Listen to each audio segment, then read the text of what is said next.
Spooky Tuesday.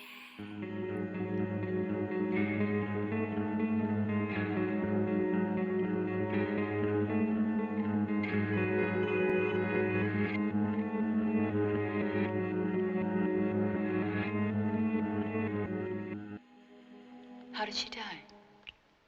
She didn't die. She was found spattered with blood, wearing a wedding gown, next to the body of her husband, her eyes wide open, rigid, but with warmth and color in her body. They waited for 2 years before they decided to bury her, but they never managed to take the dagger away from her hand. Hey guys, welcome back to Spooky Tuesday, a weekly podcast where we're breaking down all of our favorite slashers, thrillers, monster movies, and black comedies on the new scariest day of the week. I'm Sydney Thompson. I'm Monica Height. And I'm Chelsea Duff. Okay, so this week we are discussing a tongue twister of a old movie. That's for sure. And that is called The Blood Spattered Bride. It is from 1972. It is a Spanish film that probably most people have not seen. I know this is the first time any of us had watched it. And the only reason we even heard of it, that it exists, is because our lovely Chelsea Duff was looking for big gay horror movie. Big gay. I love optional homework. So I did some Googling when we were talking about doing a full Pride Month of actually gay films. And I found this one. And I mean, if people are really into the Carmilla stories, they might know about this. And I know that I tend to be like, the scariest movie you've never heard of when I write our episode descriptions. And then sometimes those movies turns out are just ones that I haven't heard of, but everybody else had. But this is one that I've never even seen anybody talk about. So, I mean, maybe we will be sharing this for the first time with a lot of people, which is kind of fun. Okay, so if you are like us and have never heard or seen or have literally no fucking clue what this movie is about, because honestly, some of us might also still not know what it is about. No, I've watched it and I can't wait for you to explain it to me. So, newlywed Susan is haunted by visions of Mircalla Karnstein, a centuries-old bride who murdered her husband on their wedding night. Dun, dun, dun. That's a great setup. Thank you. IMDb really does a lot of heavy lifting for us. Oh, so you didn't write that? No, I got it from IMDb. Thanks for clarifying. Okay, so where do we even start with this one? I mean, they kind of just throw you into it and very vibey from the get-go. I think we need to start with the first thing that you see when the film starts is just fake blood pouring down the screen a little bit.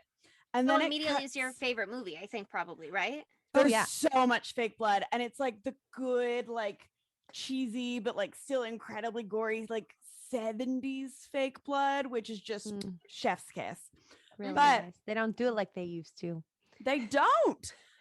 And this film opens with a quote from Plato, which love to get philosophical. Art. Kind of random, but sure. And it reads, "The good ones are those who are content to dream what the wicked actually practice." Which I really liked.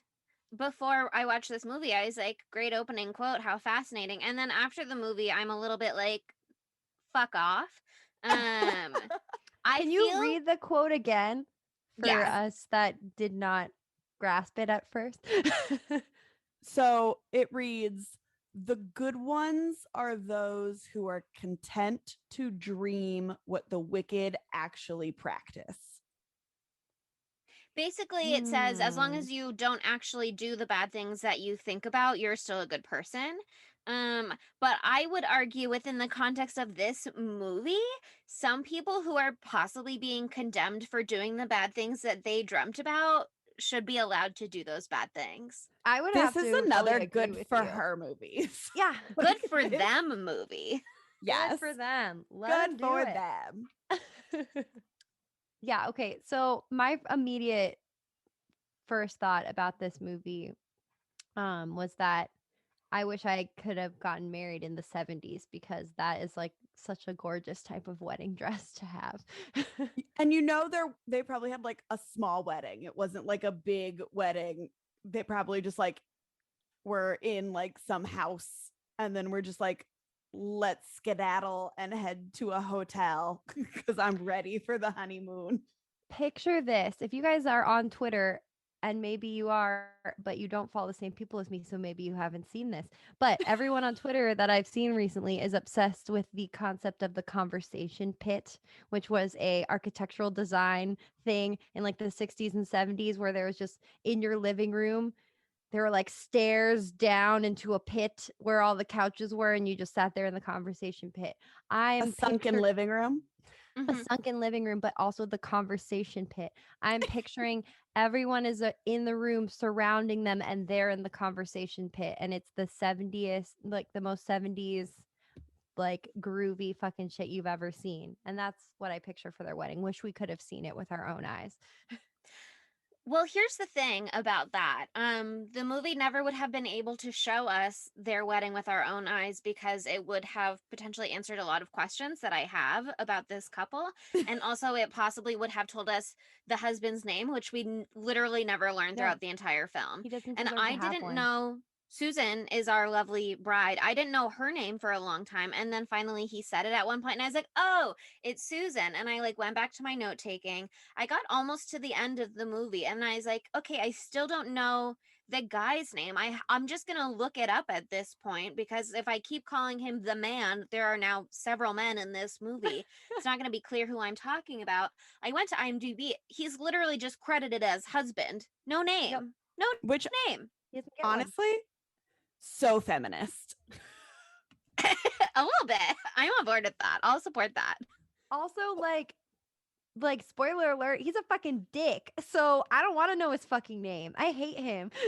Well, okay, like there's a whole thing where the lore we learn later the lore of uh Merkala, like how she killed her husband on their wedding night because he was having her do, what is it? Unspeakable things. Unspeakable things. Unspeakable things. And so she killed him.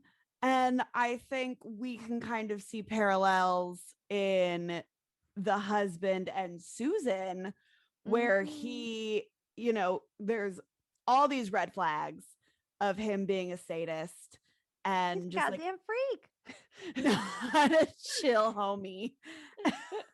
Extremely yes, but also I have a lot of questions. So the setup of the movie is we see Susan and husband arrive at the hotel for their honeymoon suite adventure, and Susan is sent up to the hotel alone, and then immediately a man with pantyhose over his head breaks in and like throws her down on the bed and tears her. Well, he doesn't break in; he was like hiding in the closet. He Yeah. throws her down on the bed, tears open her dress. Immediately she's full naked underneath, and it's this weird terrifying moment. He like strangles her, and then it's as though nothing has happened. Husband, who I'm pretty sure is the guy wearing the pantyhose who popped out of the Yeah. closet, like just walks in and she's just sitting there in her untorn dress being like, I don't like it here. Like we get all of these weird fantasy moments maybe that make it a little hard for me to tell when something is the reality of the movie and when it's something that It's a Susan is fantasy. imagining. I Yeah, think- there are a Yeah. couple of them, and it's hard for me to dice exactly which one is which sometimes. And I think that's intentional because you're supposed to kind of doubt her narrative too. Because what I realized halfway through this movie was that it's not a cool movie about a lady who finds out she is married to an asshole and then falls in love with a sexy blonde and tries to kill him. It's not that. It's definitely they're bad, bad girls and he's the good guy, which is not how I felt But at all. I Mm, don't think that's true either. One, I think the rape fantasy scene kind of a little bit. fantasy only in the sense that it's not like real. a dream. Know what I mean? Like Yeah. it's not actually real. It's not her fantasy. No, but I think it's her being scared of her wedding night. Like it's her like dreaming like this is what's going to happen to me, and sees it because we learn later like she is a virgin. She is, and we don't know how young she is too. The husband literally says calls she's her a child. A child, yes. Which ew, don't marry somebody if you consider them a child. But Yeah. also, I have a It's so different theory about that confusing 'cause scene. he also said that like they've known each other for like so long since they were kids. At one point I remember them saying something like that. So I was just like, is this like some fucking Lolita shit? Like I am very, very upset. Yeah, it's really not clear. We truly never see any other super relevant people in this movie other than Merkala herself. It is definitely very ambiguous, but yeah, he calls her a child, and then someone says to him, "You've known her family since you were a child," but they don't really parse the age Mm, difference between them, no. if he met her as a child or what that means exactly. And since we don't see their wedding, we don't know anything about either of their families. Frankly, when they leave that hotel, because she gets bad vibes because she had this scary vision, they go to what I guess is his family estate, his historical family castle that he just has laying around. Which is Cool. so But dope. Same. yes, but they don't even, it was not even clear to me for probably like 20 or 30 minutes that it was his family and not just like he had an inn somewhere. You know what I mean? They were like, "We'll take you to the master's favorite suite." It was not clear to me that he was the master. I don't know. It was kind of very clear to me because Okay. he talks about like this was my childhood home and blah blah blah blah blah, and then It must like, not they're be like, where he lives all the time though. I feel like no, it's it's like his the summer childhood home or home. something. Yeah. Yeah, yeah. Are all of his relatives dead? You know what I mean? Like, is it his grandfather's house and he grew up there, or is it like he's the master? I'm assuming it was his parents' place and his parents are dead, so now he is the master of the house. Yeah, I 'Cause mean, I they think call the him implication is master. it's been in the family for generations and generations. I guess the implication is he's the only one left, maybe. And they actually talk about a couple different generations and their marital problems or whatever. Yeah. They the don't long discuss line his of bad yeah, marriages. they don't discuss his parents specifically, which is interesting. They just don't get into that. But yeah, it was definitely weird. He just like invites her. They go to his place instead, which I don't know. The Part of me thing is, wonders, I think they were going to go to his place the whole time, but he wanted to stop at the hotel to like fuck her faster. ew. Oh, yeah. Love a Like- fuck hotel. That's actually a big tradition in a lot of weddings where you go to a fuck hotel and Are you making this up? you fuck and then you go to your secondary life. So you can leave it behind, be like, what we did there was disgusting. And then you move on to the honeymoon. Okay, so you're lying. Yeah, I'm lying. Yeah. Like he's like, what? Well, so those are the vibes that I got, because he was like, she asked like, "Oh, have you been here before?" And he was always like, "Oh yeah, like never like with somebody." So I just got a vibe that it was like he would take people to like fuck in this hotel because he's not a God. nice Ew. dude. Well, and then Holy it goes fuck. back. Well, it goes So back it's like his she, personal fuck hotel is what you're saying. yes. Okay. And Crucial but distinction. there's a line when they are in the manor, the estate house, Mhm. and they just had sex again, and she was like, "You've done this before." And he Oh was yeah, like, yeah. "I've never fed somebody marmalade before." Because And he stuck his finger right in the jam. Disgusting. Okay. but Oh, wait, let's talk about that moment. Well, okay. Well, finish what you were saying, and then let's talk about that moment because I got Okay. a lot of thoughts. I have in my notes, because like she asks basically for like a report card. She's like, how did I do? Was I okay? And I was like, Susan is a Virgo. Because I have had a Virgo do that exact thing to me. And I was like, Susan is a Virgo. Here's your exit survey from fucking me. What do you think in these characters? How was these I? Was different I good? categories? Chelsea is our resident Virgo. Can you confirm or deny? I no comment. Ooh. But okay, the marmalade situation. At first, I was like, "What you doing? Sticking your finger in a bitch's mouth while they're asleep?" And then I was like, "Okay, is it apricot jam?" Because that honestly, because like I would be up first, like really scared, but then second, I'd be like, yummy, and I love a snack. So I don't know. I don't really know how I would feel about it. I guess I'd have to try it out. Monica, I know how I'm waking you up the next time I am around you. Please try it. I would I'm like that. I would terrified of you prefer guys you to right do now. that than Adam to do that. Because I would probably get mad at him. But for me, I'd be like, okay, sure. Okay, this is like the fun movie we watched. Yeah. And you kind of look like Marcella anyway. So there you go. Marcella. Fuck. Marcella. I'm You know, I was definitely close. getting a big like black cape hoodie thing and being like a sexy murderous vampire for Halloween. Yes. I Catch think me you on should these go streets. with the lavender veil Ooh. That's because really that was beautiful. lovely. She That's looks very great in nice. purple. She We love a does. veil. But I did love that iconic moment when we first see Marcella. What's her name? Was it Marcella? Marcella, Carmilla, Marcella. interchangeably. Marcella. Okay. Marcella. Okay, cool. Marcella. And she's sitting in her little car.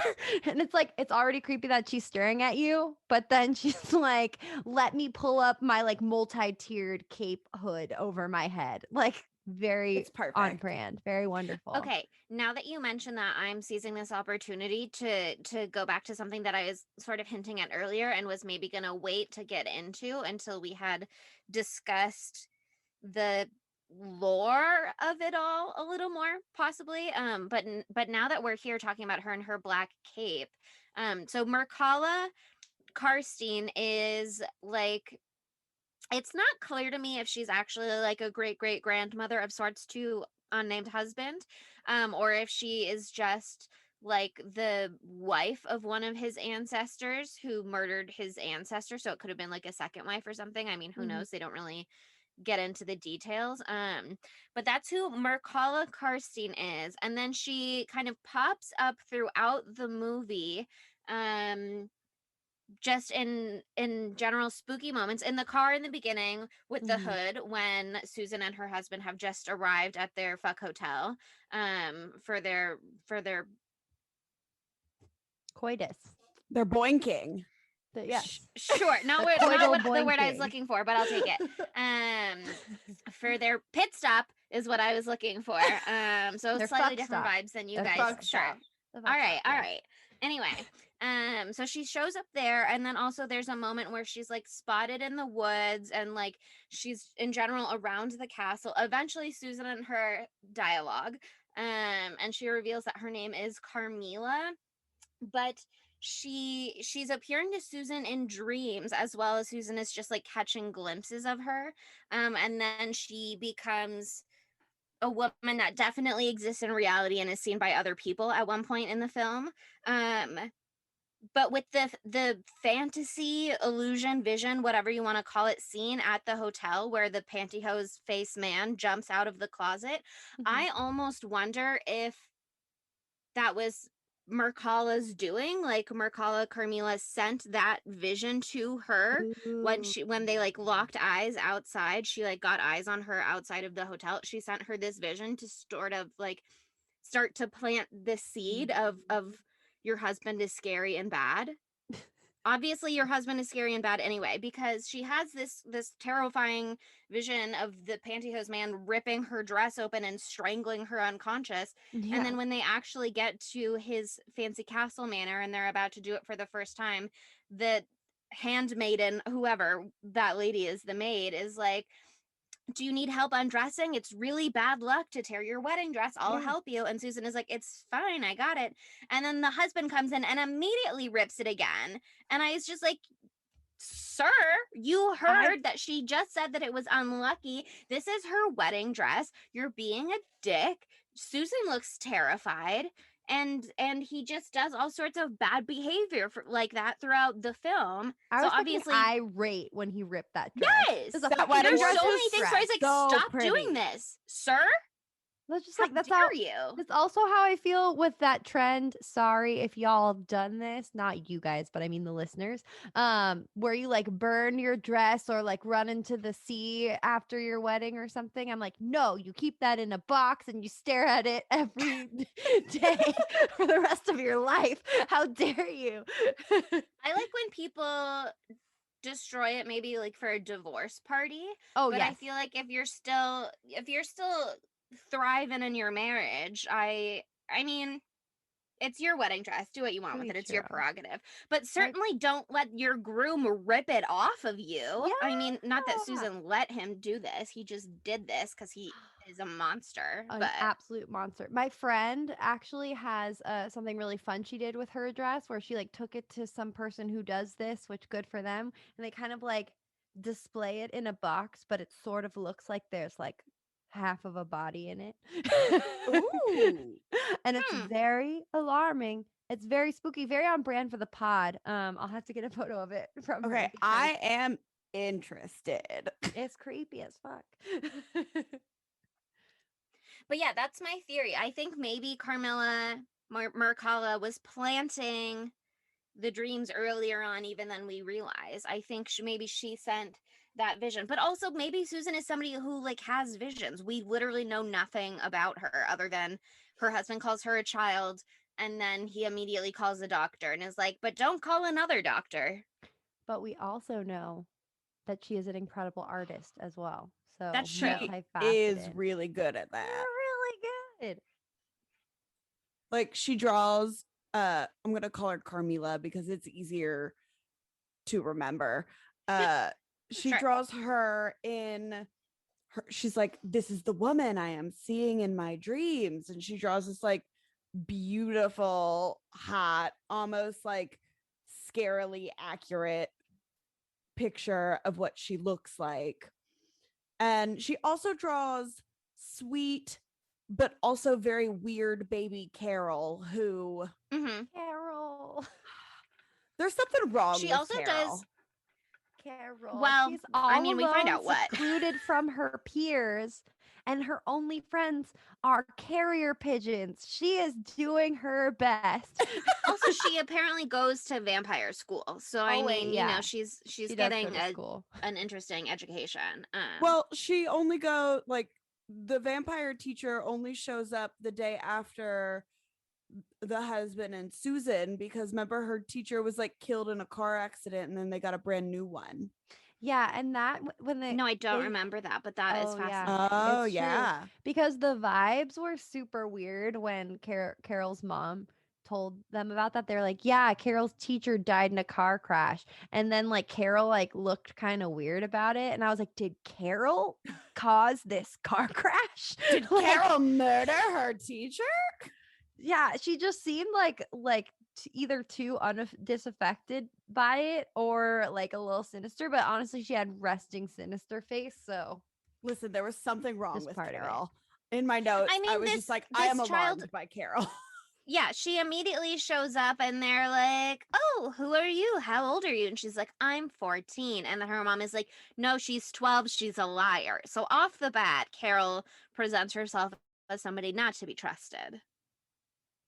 She's just a cool girl who's she's just a tween trying to be a teen, you know?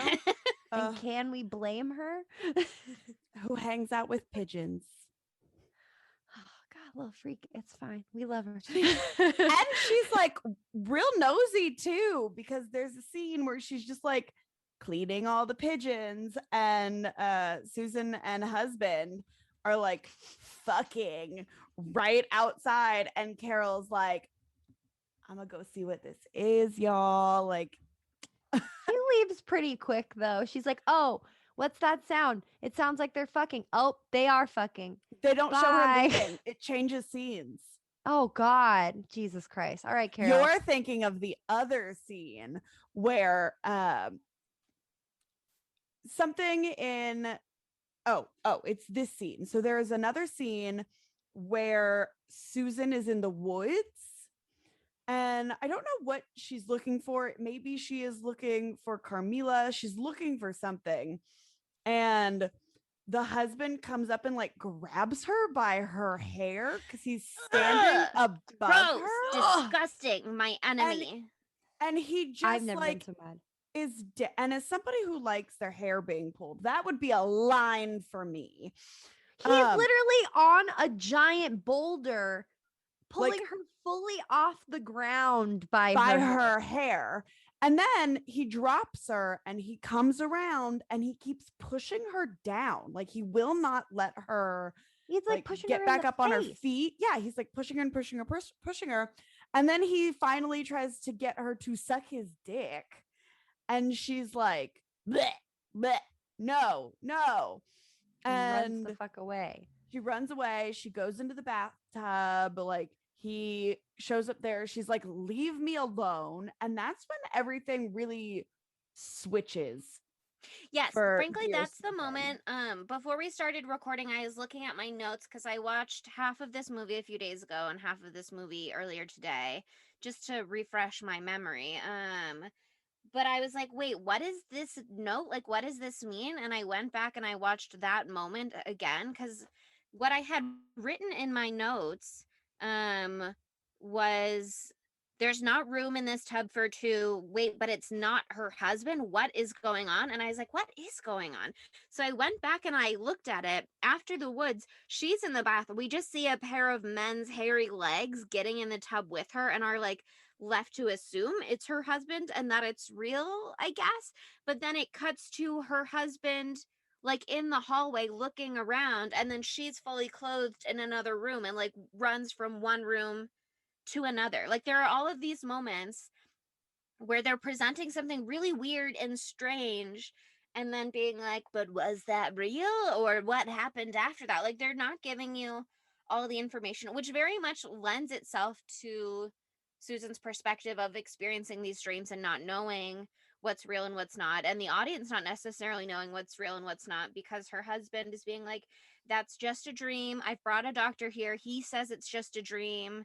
And I'm questioning Carol to make sure she's not interfering. And she says she's not interfering. And Well, and they're reading a book, and he's like, a woman can have these like crazy dreams at the loss of her virginity. And I'm just like, what the fuck? Like, virginity is a social whole quote down. construct. Like, it's not that deep. Like, calm down. Like, what is that quote? I'm very interested in what it is. Okay, the quote is, nightmares are always the expression of a powerful desire which, instead of being accepted by us, is rejected and repressed. There exists in the human female an undeniable aggressive tendency when she's eventually confronted with the loss of her virginity, an event of supreme importance to her, which is, for her, desirable and abhorrent at the same time. Some modern specialists call this the Judith complex. Oh. Oh. Which is interesting in the sense that I think the Mercala Carmilla of this all could mean that Susan could have these feelings and these dreams and this violent tendency surrounding the loss of her virginity regardless of how her husband acted. But I also would say, let's not let him off the hook here. You know what I mean? Yeah. Like, we're not necessarily seeing what their actual sex life looks like, other than there was one moment where he tongued her belly button and I did not care for it. But he's being very rough with her. Like, he tore her wedding gown on their wedding night and he pulled her up by her hair in the woods on the rock and he pushed her to the ground. And there's this one moment where he like chases her into the, I'm gonna call it the rookery. I don't remember if that's the right word for like where pigeons live or owls live, Ooh, bird carrying message carrying birds. rookery. Maybe that's right, maybe it's wrong, it doesn't matter, nobody Google. But Oh, I was gonna Google it. I mean, feel free to Google it right now. If anybody is listening, though, just accept my word as fact. I mean, You heard it on the internet. It's true. what does the internet say? Did I get it right? What did you say? What'd you Rookery. say? Rookery.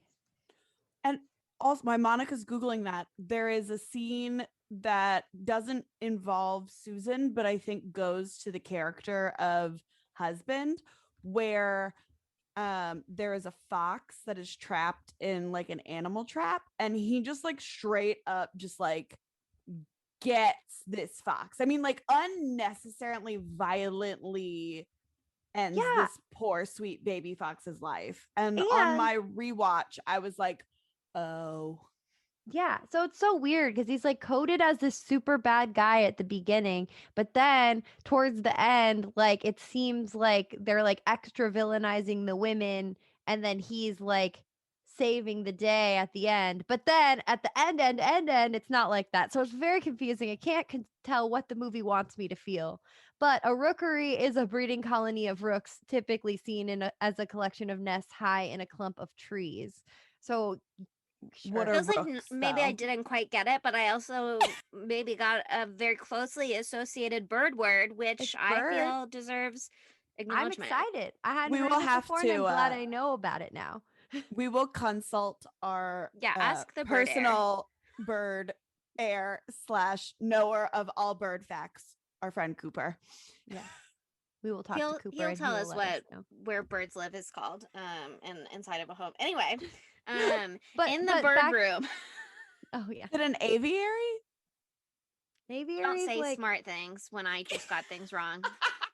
an aviary is like a bird room also. Don't say also as if I was right. We all know now that I've been shamed. Aviary. One a large time I cage just go holding for it. or I'm always like, enclosure oh, I for won't say it keeping because I'm not birds sure. in. It's an aviary. Fine, whatever. I when thought she's in when you the said rookery, aviary, I trusted you because I was like, well, it's at the top of a castle, and so it must have a different name. Anyway, I'm sorry I Rooks googled it. Cut this and out.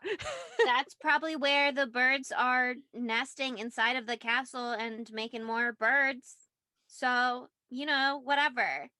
Anyway, when she gets chased into the aviary, she locks herself like inside of the bird cage, and then ties the key to a bird and makes it fly away. And he like kicks the door down to get in there. And the way he like backs her up against the fence and her arms just like automatically go over her head is terrifying in its own way. So But then also you have terrifying. this moment where Carol comes in and is like, I think you like it when he hurts you. And I was like, does she like it when she hurts him? Because they've been married for 5 minutes and her hands automatically went up and they didn't seem to have this dynamic before. One thing that totally. even at the beginning of this film is Susan and husband's relationship made me uncomfortable. Like from the minute we see them, like everything that they do together just makes it uncomfortable. Like make it like the tone, the vibe is just completely off. And that is because Susan is a lesbian. That's true. No, that's true. That's true. That's true. And Very so clear. so it's like very obvious. It's like, oh no, she's not meant to be with this man. She is meant to be in love with a 200-year-old lesbian vampire who, oh my god, can we please talk about how like we are like introduced to her, like we have seen her like around, but like our genuine when you mean we've seen on the Marcella beach. around, but the moment we meet Carmilla. Yes. Yeah. Well, I think we should discuss the dream sequence first. I completely forgot that comes before this scene, because how he meets her is on the beach is important. Okay, should we give the whole Mercala setup in general though? Yes. Which is like I said, so Susan is she's a lesbian, but so she's also a feminist in the 70s. And she's going around this house being like, why are there only portraits of men? Where are all the lady portraits? Because she's a lesbian and a feminist. And her husband is like, oh, they're down in the basement.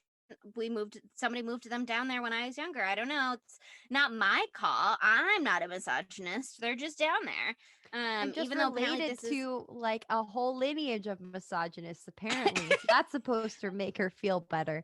Oh yeah. But so she goes down with Carol to explore the basement and look at all the lady portraits, which is gay.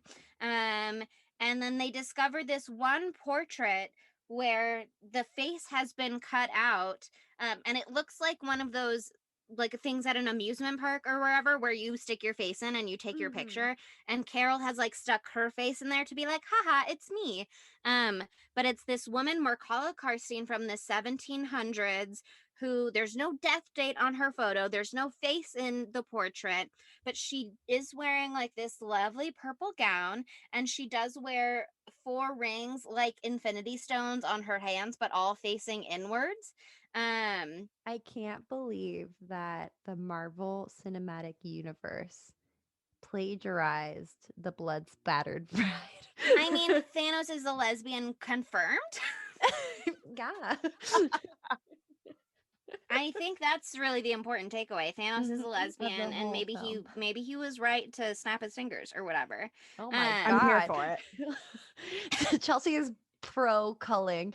That's interesting. I'm not. I'm just saying I'm pro lesbian, and if Thanos is a lesbian, I'm potentially going to read that movie differently. Anyway, But continue. yeah. Anyway, so that's how we are introduced to Mercala as like a mysterious figure, and then Susan is understandably like fascinated by this, and so her husband ends up being like, here's the backstory. Mercala married one of my ancestors, murdered him because he wanted her to do unspeakable things, and then they found her. This is actually really weird. He says like they found her not dead, but sitting up, seemingly like comatose, and they didn't bury her for 2 years, which leaves me with a lot of questions not answered by this movie about if they just like left the body sitting there for 2 years and what that means. But eventually they buried her in a tomb, and he takes her down to the tomb and he like pulls out a bone and he's like, maybe this is Aunt Mercala's delicate forearm, and he snaps it like an absolute monster. I hate him. Literally, that but part, so we're introduced to Mercala as like irate. Yes. So disrespectful. You can't fucking Such a do little that. You want to bitch. get fucking cursed, you idiot? Like, have you watched The Mummy? Have you watched anything in your whole life? Have you done anything? Have you heard a scary Have you story? seen a thing? Also, just like, even if we're not keeping horror but yeah, in I found the mind, quote. like, just respect of corpses is something I thought born with, but I guess not. I mean, I guess if someone murdered your ancestor, maybe you have a little more wiggle room when it comes to like grave desecration. I feel like though, I found the quote in my notes, and he says, she didn't die. She was found splattered with blood, wearing a wedding gown next to the body of her husband, her eyes wide open, rigid, with warmth and color in her body. They waited for 2 years before they decided to bury her, whatever. Sorry, I always say that wrong. People make fun of me. But they never managed to take the dagger away from her hand, the dagger she killed her husband with. So, frankly, grave desecration of somebody who murdered your ancestor, whatever, not getting into the messiness of that, but grave desecration of a seemingly supernatural creature who murdered your ancestor, frankly, I would not risk it. Truly, how dumb do you have to fucking be? Asking for trouble. Truly. But he does say, Susan asks if Mercala's body is still in there, which I also was very fascinated by that question and what that would mean. Like, would she still be the same as when she was not alive, but full of warmth and color still? And was she still that way 2 years later when they buried her? And has she decomposed? But he says, he doubts that she's still in there. It's been almost 200 years. The tomb must have been violated dozens of times. And then that's when he's like, let's take a look. Maybe this is Aunt Mercala. Snap. Trash. Trash. Anyway, she starts. So she knows who Markala is, and she knows Markala murdered her husband and had this dagger and didn't die, but she hasn't seen her face. But she starts to see this woman in her dreams, and she's kind of maybe putting it together that this is also the woman that she's seen outside of the hotel, out in the woods. And then we get introduced to Carmilla.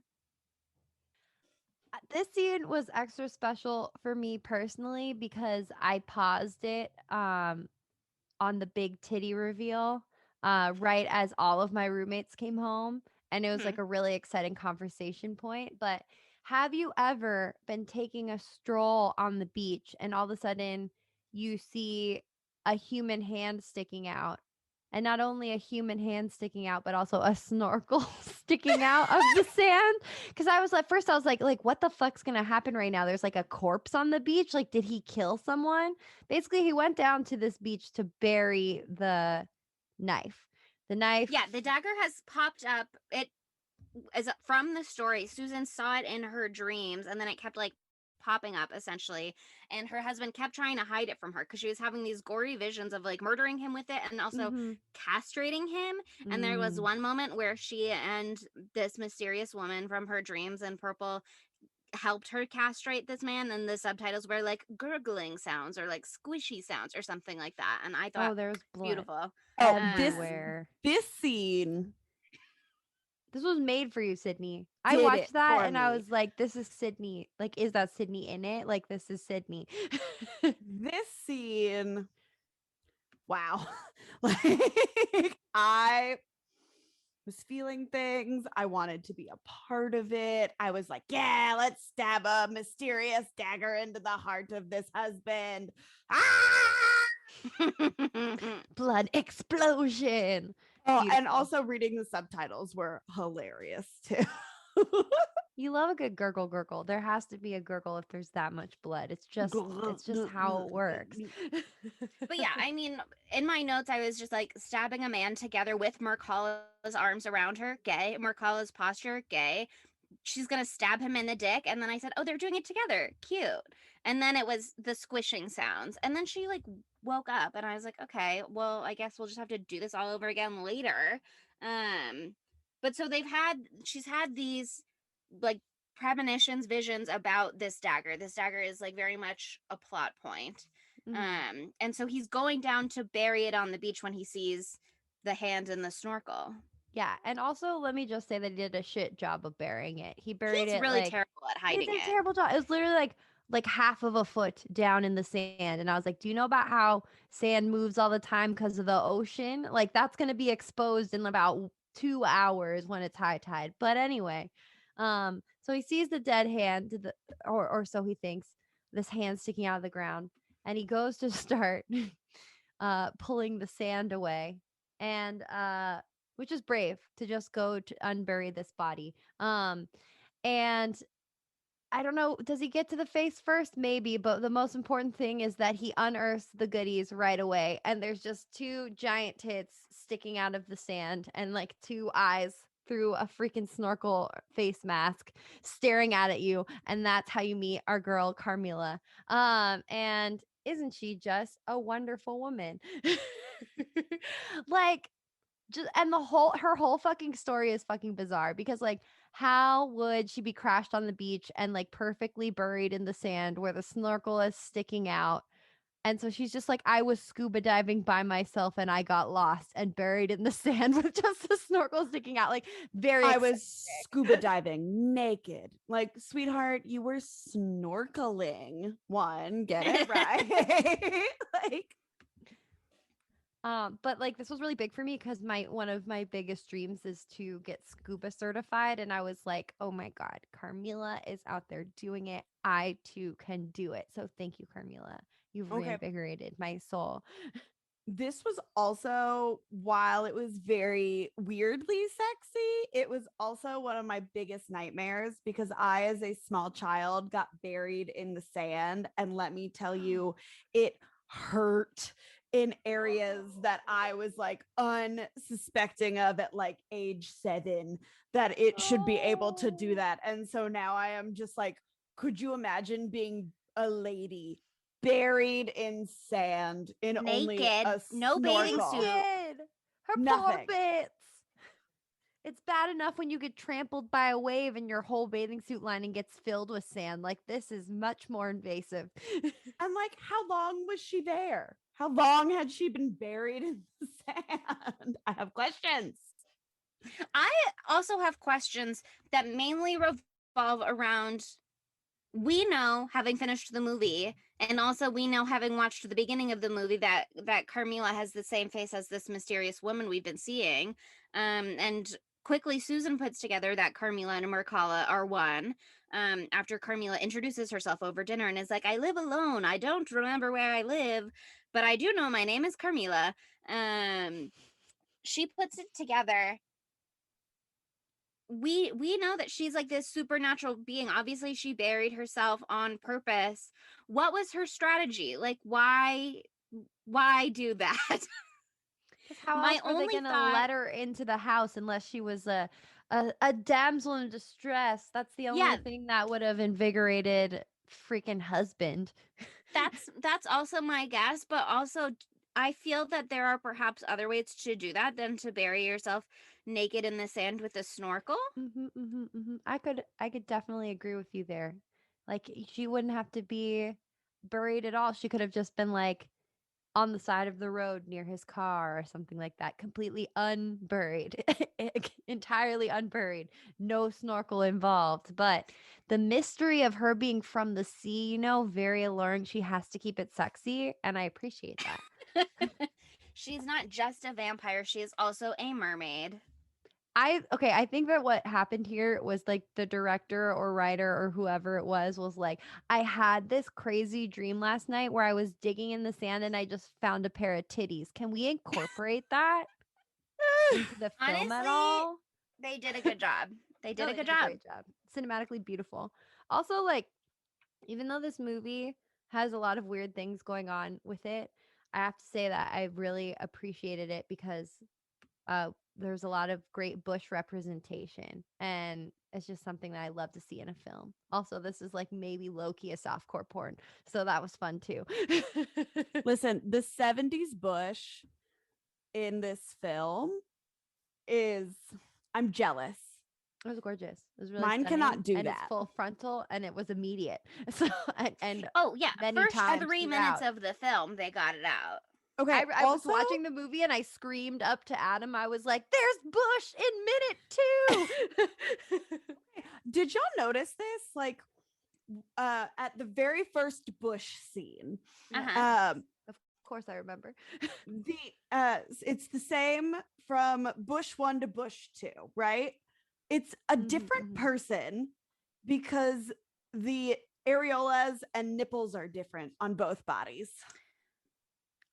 Oh, Can't say that I was paying quite as close attention as maybe you were. I did notice that her underwear was different in those two scenes, because in the vision that she has just like a slip on underneath her wedding gown, and then in the reality later on she's got like a normal bra and underwear.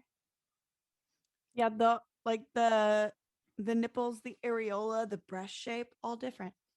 maybe she was like, you know what? I'll do full bush, but I'll only do it once. And they're like, we need it twice. And she was like, 2 I times just can't do it. Find somebody else. And they had to do a body double.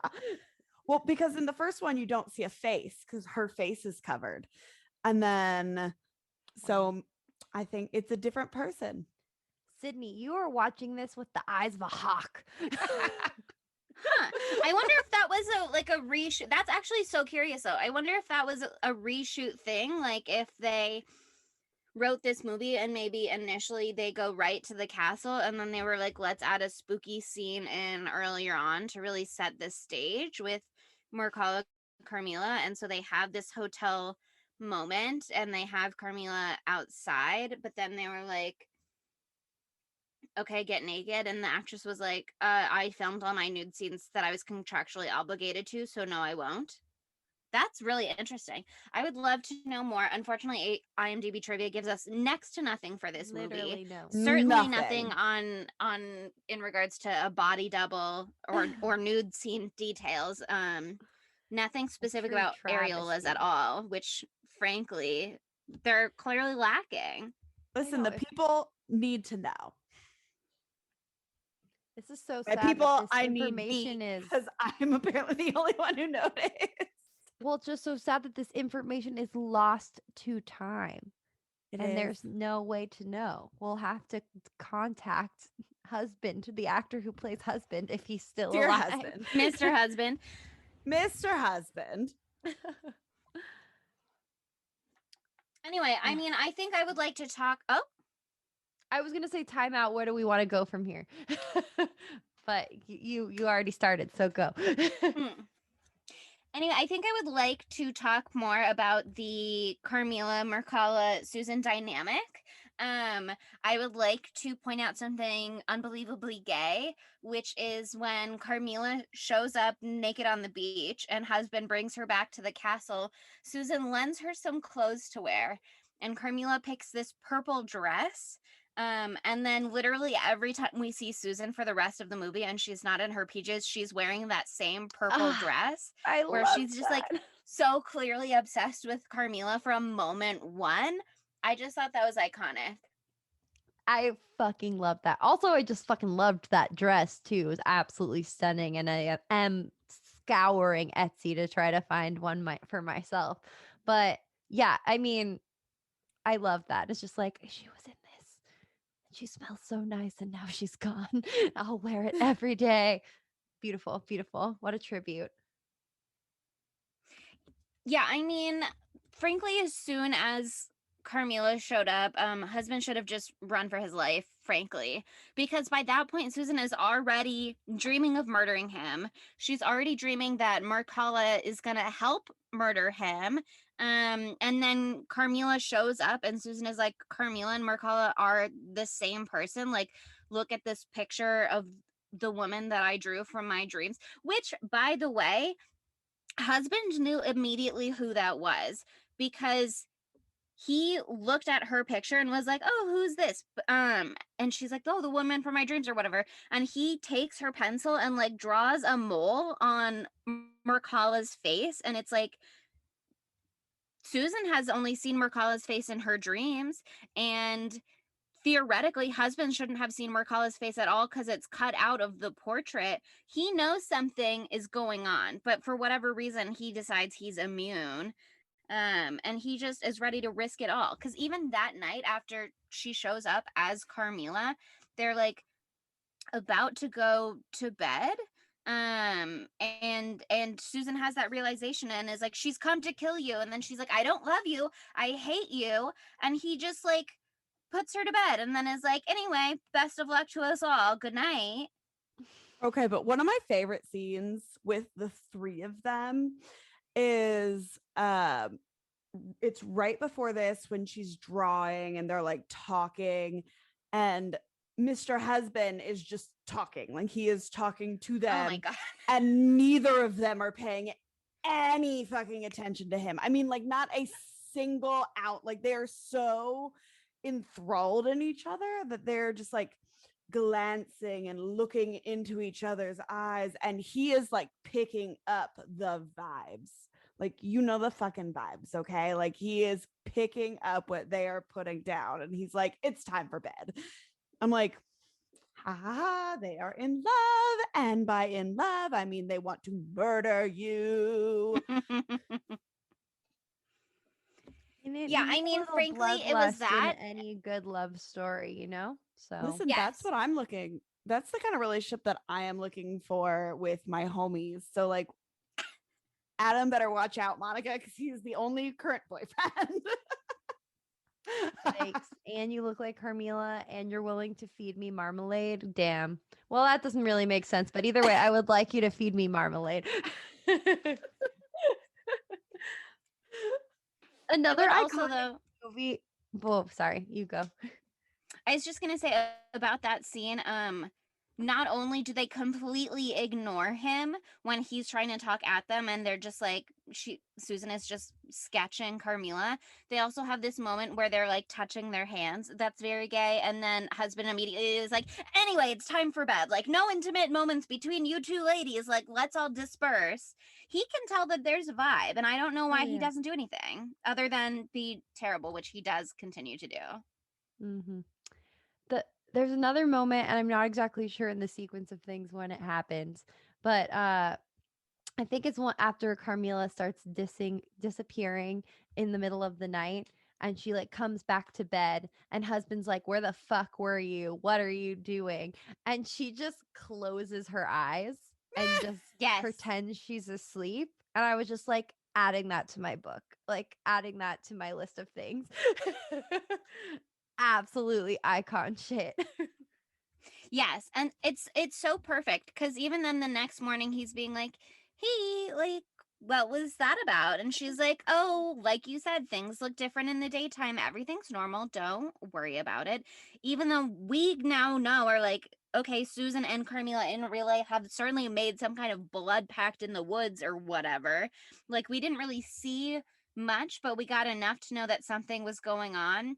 And then there's this other man who follows them at some point and is like, they were howling like two cats in heat, and is talking about the way that they're behaving, and she saw Miss Susan and the other lady hiding in the undergrowth, and the other lady was biting Susan on the neck.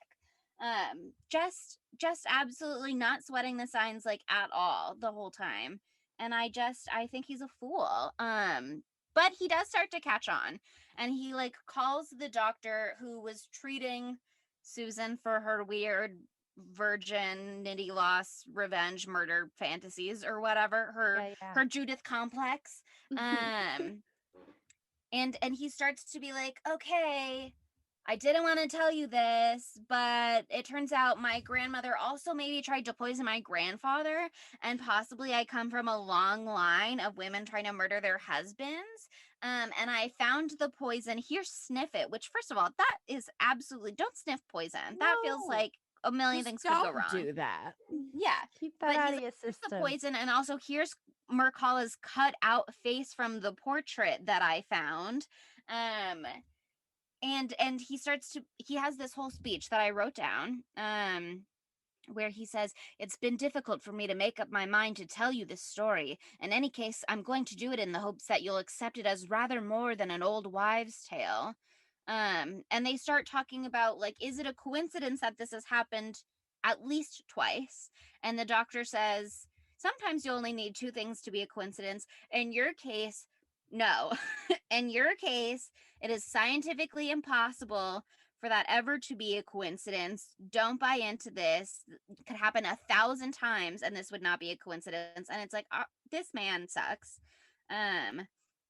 But husband says, the truth is, if I weren't afraid to say it, if I weren't ashamed to accept it, I would say that Carmilla or Mercala is a supernatural being. And that's the moment when everybody really starts to get on the same page. She's supernaturally hot, that's for sure. I'm so sorry. I have nothing to add. Monica, if you just think that I'm hot, you can tell me. I tell you all the time. Literally constantly. I will say though, when we the hunter dude or whoever he is, there's two men, and honestly I could not tell them apart most of the time. One was the doctor and one was a hunter of some sort. Maybe he's he like worked a groundskeeper. Yeah. Is he Carolyn's He's dad? Carol's dad. Yeah. Okay. That makes sense.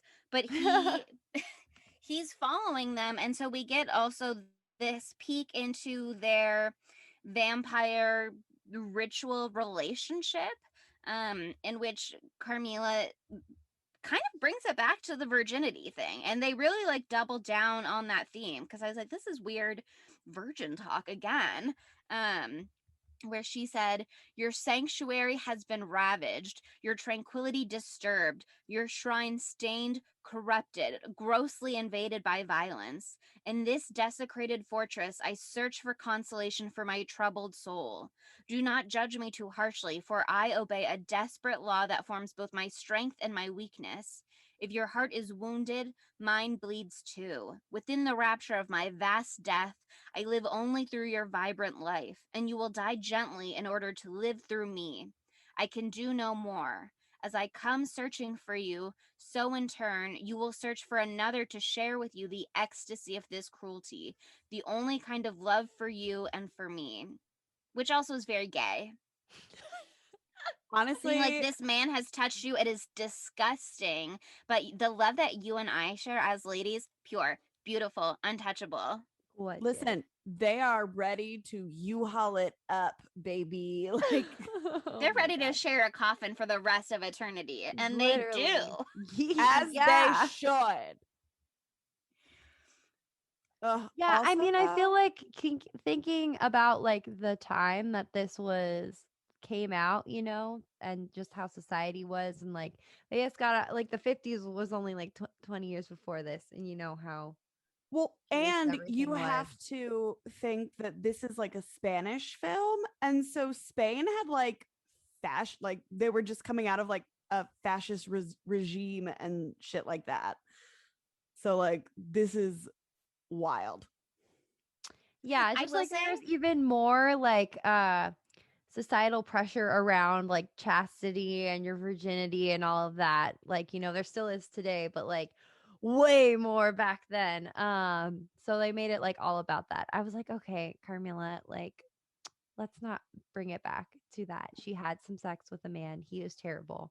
But like the way that she talks about it, it's like, excuse me, I just misjudged her 15 different times. The way that Carmilla talks about it, it seems like it's like he violated her, and we never see that. But I mean, the subtext is there that it definitely could have happened. Like, the subtext is there that he gets violent for sure. mm-hmm, Yeah, it's definitely implied. I don't think they mm-hmm. wanted to like I'm glad they didn't show it. I actually don't need to see show that it. shit. Although they showed that horrible beginning vision where Pantyhose husband rips her dress and Yeah, strangles her out. So I I mean, I Well, don't we're know. all is over the They place here. definitely left a lot for the audience to draw their own conclusions, which did leave me confused sometimes. Mm-hmm. And did leave me, it was jarring sometimes. I found when I was watching this movie, I liked it, but it was hard for me to not get distracted, and I like paused it a bunch of times and kept coming back to it. But it wasn't the kind of movie where I sat there and got sucked in, and I think it's because there were so many moments that I was like, wait, what just happened? Like, wait, that's the end of that scene, wait, we're just moving on. That it gave me enough like breaks in my brain following this story that I would literally like step away from the movie moment. Oh yeah, it was all over the place. So I had the same issue. Um, I still really liked it. There were enough batshit crazy bush booby in the sand scenes to keep me going throughout. Um, but it was insane. I mean, and there's also a lot of gorgeous shit, like all the shots of them walking through that, like down that pathway at the night, lined by trees, holding hands. Carmilla and Susan, gay, gorgeous. oh, all the gays like to do moonlight strolls. Mm, mhm, mhm. I I will will say, say though, oh, ooh, go we ahead. both will You say, say something. this movie is slow at times. Yeah. It just is. And so it's like hard. There's like a specific time, like not that's kind of like right before the end where it's like a slow build. And then you're just kind of like not really paying attention a little bit. And then all of a sudden you're like, what the fuck is going on? I am so invested in this There's movie. Oh my blood God. everywhere. Agreed. Yeah. I mean, who's the first guy to get it? I is it it's it's the groundskeeper, right? I think it's the doctor. Doctor. Oh The yeah, doctor it's who the has doctor. followed Susan up into the room, and was very confusing to me because I saw the groundsman outside following Carmilla, and then I saw the doctor following Susan, and I couldn't tell them apart, and so I was really confused about who was where, and if I was like being purposely misled to draw some other conclusion. And then it just turned out that they were just two white men, and I think maybe one had a mustache, but it didn't register in my brain. But yeah, so that's the part where Carmilla had or not Carmilla, Susan had a vision of where the knife was now, the dagger. And it was locked away in a drawer where the key was hidden with husband. And so she finds where it is because she just innately knows. She's got like that magic GPS just for this dagger. And bust the shit out of this beautiful antique cabinet that hurt my heart when she did that. But bitch's got to do what a bitch has got to do. But it hurt my heart to see it go. And that's the time that Mr. Doctor decides to confront her, which is really just unwise all around. Yeah, she just goes absolutely buck wild on him, and then Carmilla shows up and is like, "Good job!" And they're trying to dispose of the body, and that's when husband comes in. And actually, this is a moment where Carmilla Mercala has an incredible speech that I wrote down, and I will say for you in its entirety, but then I would like to highlight my favorite point. But actually, I think you'll be able to guess it. But she says, kill him now, get close, slash his face, find his heart and cut it out, silence him, punish him for his insolence, kill him, put an end to him, put an end to his arrogance, kill him, destroy his masculinity, kill him. Do you know which is my favorite part? Is it destroy his masculinity? Because that's what I also have written in my notes. The big I thought it was so there. funny. I thought it was so great also for a lesbian movie to just be like, no man, no masculinity whatsoever allowed. Like, get that out of here. Destroy his masculinity. Just very metal. Especially because they castrated him in the vision earlier on. Like, that's got a whole other meaning going on.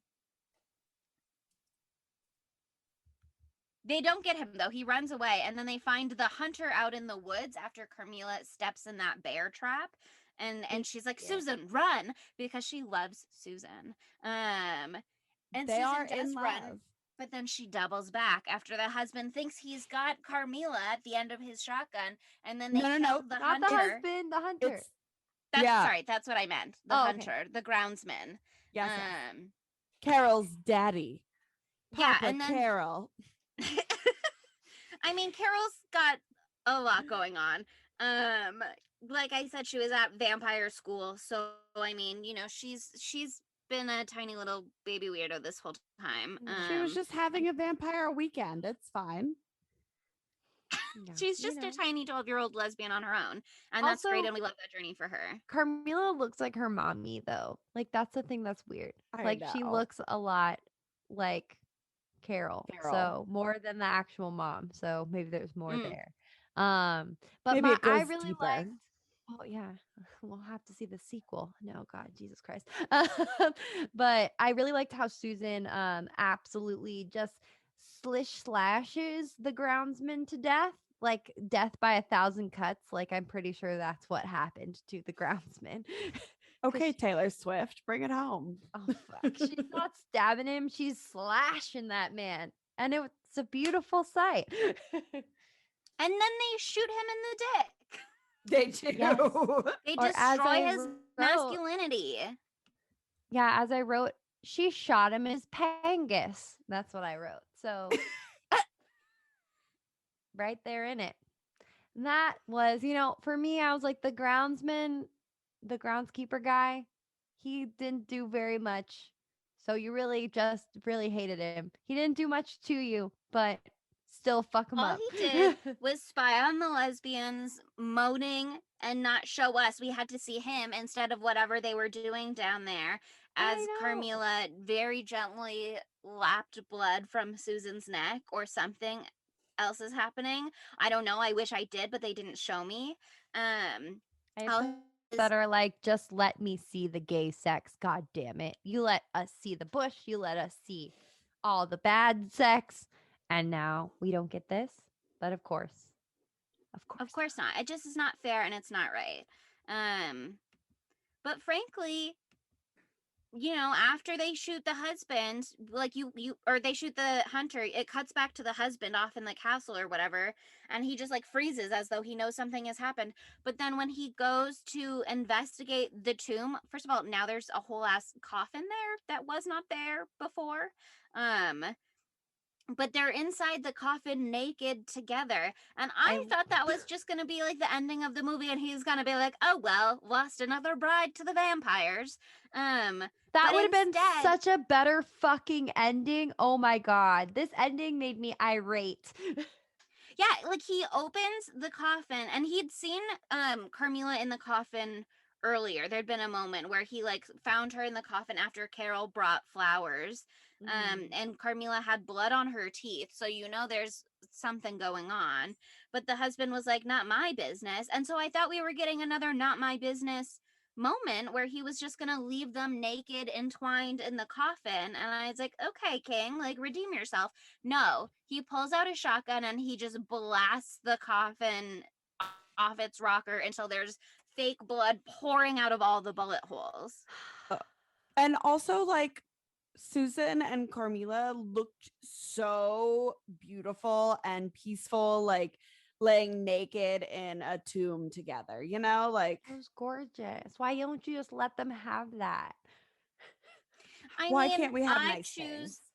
I choose to believe they do get to have that because Carol, I guess, is drawn by the gunfire to this arena. And she says they'll come back. They cannot die. And I said, good for them. Because if we're doing the whole bury your gays trope or whatever, which we in 2021 are all very tired of, but if we're doing that, then they should be vampires who don't actually die. You know what I mean? Like if you're gonna shoot them, blood comes pouring out of the coffin, to know that they will come back and that they will convert more 12-year-olds to lesbianism. Love that. That's the real happy ending, is that they're gonna come back. Unless they don't, because that's not where the movie ends. The movie ends with Carol being like, oh, I'm a lesbian vampire too. Here's my bite marks. And then husband is like, I'm a full ass adult grown man and I'm gonna shoot you in the head, you 12-year-old girl. That and then part... Yeah. She just lays down. She like gets on her knees and lays her, like flips her hair over. She's like, don't mess up my hair. Flips her hair over and is like, please shoot me in the brainstem. Like it was, I was like, what's happening? What is this? And he does. And then he goes back to the coffin as if to check that Susan and Carmilla have been annihilated enough. And then he grabs Carmilla's titty and goes to cut it. And I was like, what in God's name is happening at the end of this movie? And then it just cuts to a news clipping where it says, man cuts out the hearts of 3 women, presumably Susan, Carmilla, and Carol, which is like, okay, now can they come back as vampires? Or are their hearts cut out and they can't? Yeah, okay. That's the part that I was like, I remember there was something that happened at the very, very end where I screamed at the top of my lungs, what the fuck is this? And then I couldn't remember what it is because I blocked it out. And it's the fact that he grabs her fucking titty and starts slicing it off. And that's the last thing you see besides this news clipping. But like, I can't read very fast. And so I didn't get to read it. So I was like, I wonder what that said. Only God knows. We'll have to move on. So I just thought he was like being only an Chelsea will asshole know. And sliced off her fucking tit.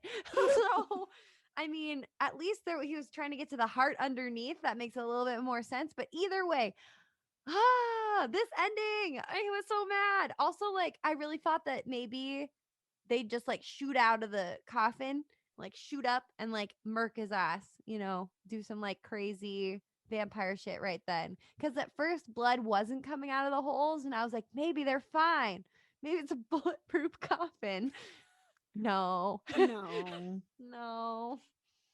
Okay, I think we should recreate the ending of this. Okay. So which one of you wants to be Susan? I'm Carol. And which okay. I'll be Susan. Well, we get Adam We've to already play decided husband. You're Carmilla and you're gonna feed her jam so she's Susan. Okay, perfect. So will Adam be husband then? Oh, God. Yeah, I guess. I'll also Okay. be husband. Don't worry, I'm great at playing multiple roles. I've played a man before, very I've seen it. convincingly. Monica can tell you. I can attest. I have it also was played a man, wonderful. so we're good with that. Okay, great. I love that we are just going to full blown recreate a better ending for this movie. It deserves. I think maybe we still keep the blood pouring out of the bullet holes, but then when he opens the coffin, they're perfect and untouched. Yeah. Yeah. And then maybe one of them and then they go looks up at and they're him. like they're And then fucking Carol walks in fangs behind come and down. she's like, also hello. And then he's got 3 vampires there who are gonna slay him, and it cuts to black, and then the news clipping at the end is like, local heir to castle disappears. Nobody knows what happened to him. Nobody I like knows. that better. I'd like it if Carol or not And Carol. then everybody gives and little Susan- kisses. Oh, Carmilla and Susan, fangs come out. They like snap his neck, but he's still alive somehow. I just like the snap snacking, neck snapping idea. And then Carol comes in with the shotgun and shoots him in the dick. And then they're making Ooh, out in okay. the background. I'm prepared to The support girls are that making too. out in the I background. think that would be a great end to this movie. Yeah, bring it full circle with another shotgun to the dick. It's gotta I happen. love that. And that's a blood spattered bride. That's our blood spattered That's bride. our And blood frankly, it would spattered be bride. better. It seriously would be. But okay, I mean, and the question that we always ask is how could it be gayer? And this is a question that's really hard for this one because it's pretty fucking gay. But I could Right. go for some full I frontal. think it could be gayer if they showed us The gay shit. Yeah, I want to see the gay shit. I don't want implied gay shit. I want gay shit. Show it. I to will me. say though, I think, and correct me if I'm wrong if you can think of any other examples. I think this is the first movie not just to have a canon queer character, but to actively say this character is queer. In Jennifer's Body, we got a moment where Chastity is like, you guys are lesbi gay, and Needy doesn't like deny it. She's just like, what? We're friends. And then there's the moment, obviously, where Jennifer's like, I go both ways. But in this movie, they are explicitly like, Carmilla is a lesbian. And I love that they said it. And I love that the words are on screen and you can't remove them. You can't be like, that's the there's no subtext. It's just extremely explicit. And I there's thought a that was quote great. that says like your wife is being dominated by a lesbian. And I was Lesbian. like, dream. You're like, That's I what am dreams are made of. interested. Hello. But yeah, so I mean, only if they made this a gay softcore porn instead of just like a gay movie that has some softcore porn elements, but those elements are not necessarily gay. Okay, I would actually very much enjoy a softcore porn remake of this movie. But like I want all the blood and all the stabbing. I just want more soft, like I don't want hardcore porn. I want like softcore porn. God, I haven't watched softcore porn in so long. I love that stuff. It's so fun. Put that on the that's the next movie that we're reviewing. What if we just take this podcast in a completely different direction and we just find like the horror subsection of softcore porn and we start reviewing that? Something to consider. We'll do a porn theme month. Okay, but I'm actually down for that. If we September ever is porn month. if we ever get a Patreon, we can watch. It could be us reviewing. That'll be one of the God. tiers. Oh It'll my be like an God. XX. You'd have to tier. pay a lot for that tier. I'll do it for like $1. That would be funny for me. That More is than so $1 for me. wonderful for you. Monica and I are gonna raise our rates a little higher than that. Like We could get more $2. for that. We could get way more for that. Okay, so I mean, we've covered how could it be gayer, but where would Matthew Lillard fit into this movie? Let's see. There's 3 options. Fetal Matthew He Lillard. could be Carmilla. Let's not restrict him. He's got range. But yeah, I I mean, don't want other him to than be that, husband. yeah, there's husband, doctor, and groundsman. I think he would have been a good doctor. Yeah, I could see him. Like, Being like, there's no way 1,000 times it would be scientifically impossible. But I think, Monica, your you were saying wife he is could be being husband. dominated by a lesbian. I just I would mean- like Matthew Lilley to say that line. I would like that as well. But also, I mean, like, I feel like he could be a good husband just in my life. He could be a good husband to me, but in the context of the movie, he would be good as husband. Because like he can be a fucking psycho, as we know from his other roles. But also I don't want him to, because I would have been like into him, and that would have like complicated the movie for me, and it's not about husband for me, and so husband should be someone that I don't care about like in this movie. Sure. So But I also think he would be great as husband, and it would introduce that element of wondering if Susan likes him. You know what I mean? If we're, as the audience, more prone to liking him, then I think it kind of complicates that story in a good, interesting way. Because otherwise, the only conclusion that I can draw is not that there's some weird Judith complex that Susan is experiencing, but simply that she's a lesbian and that she realized that she really doesn't like having sex with men, and fair enough for her. there's something pure about how it is now. She's just like, oh, I did that and it was not for me. It was not for me. Did not like that. I would like a redo. Did not like that. No. Did not She like does that, say and he he was wants to fine. do it all the time.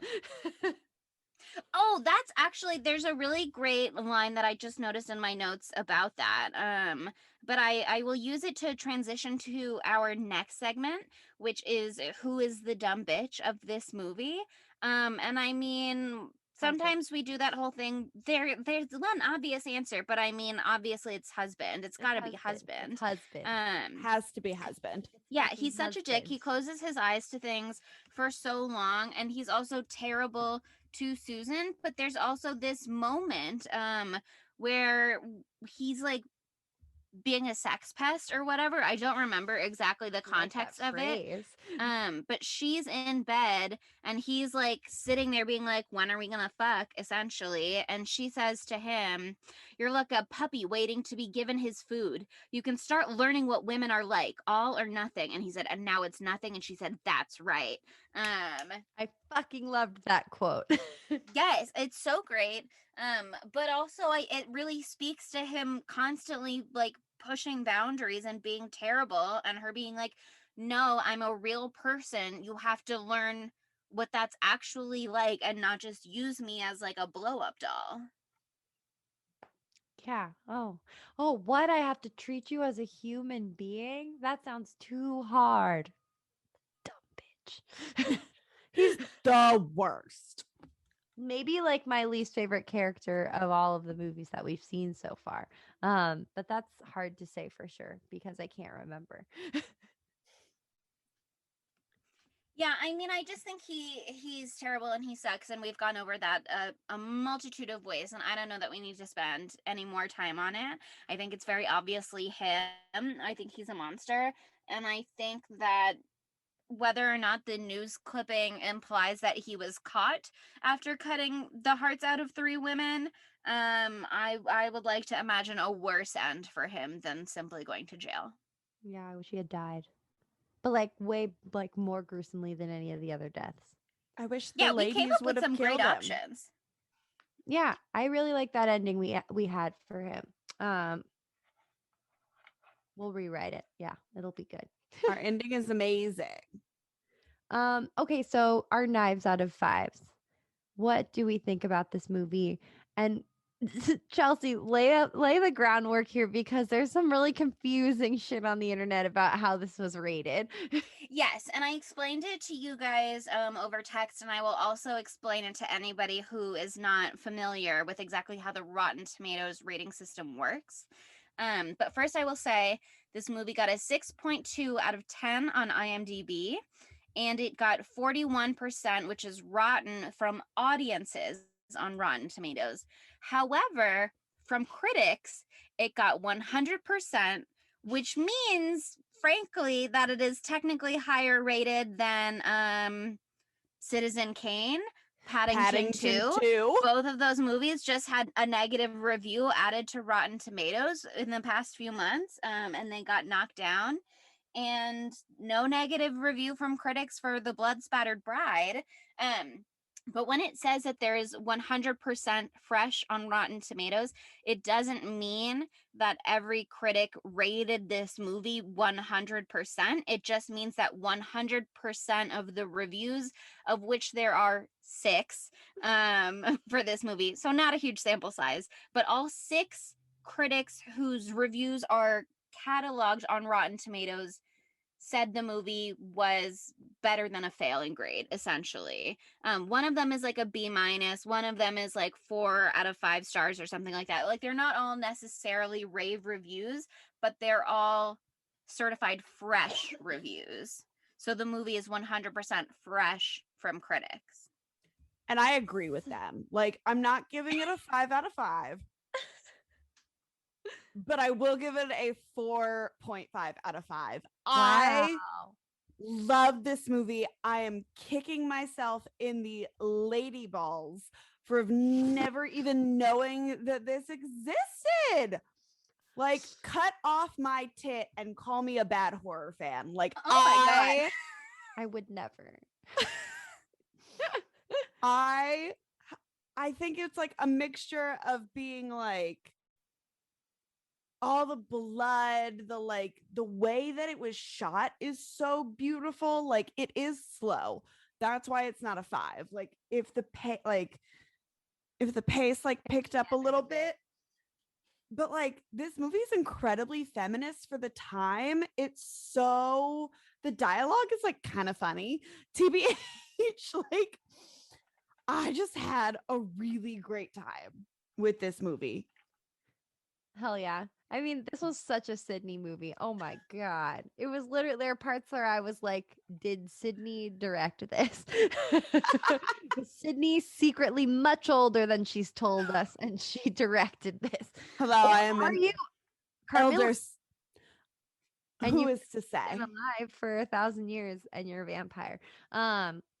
In which case, I mean, don't reveal that on the pod. It's probably not safe to do. I'm not going to give this as high as a score as Sydney, because I am not her. But I mean, definitely has some really great shock value moments. My immediate first thought in this movie after the first 3 minutes was like, Titsgiving gave you, not Titsgiving. What's it called? Thanksgiving. Titsgiving. Yes. That's the name of our It might as episode. well have been called Titsgiving. Thanksgiving claims like tits in the first second or whatever. Well, this one had full bush in the first 3 minutes, and that shouldn't go without noting. That's very important for any film. And double bush in the first 5 minutes. Yeah, double bush. Oh my God, incredible.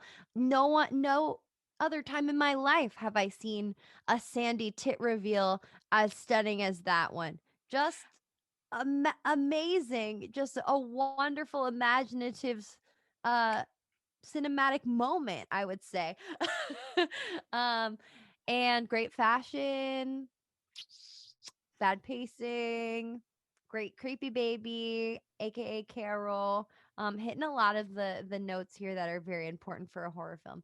That said, like Chelsea, I had trouble paying attention at some points because I kind of lost me.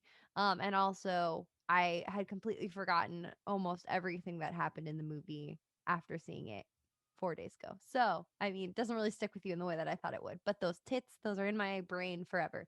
So I'm gonna give this one like 3.77777 repeating. I'm glad that I saw it.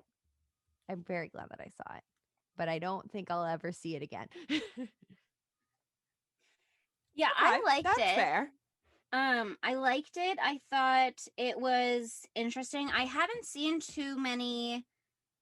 I was gonna lie right then and say I haven't seen too many Carmilla stories. This is the first Carmilla story I've seen. I'm just familiar with other Carmilla stories that exist because I remember there was some Carmilla web series a few years ago that like took over Tumblr at the time.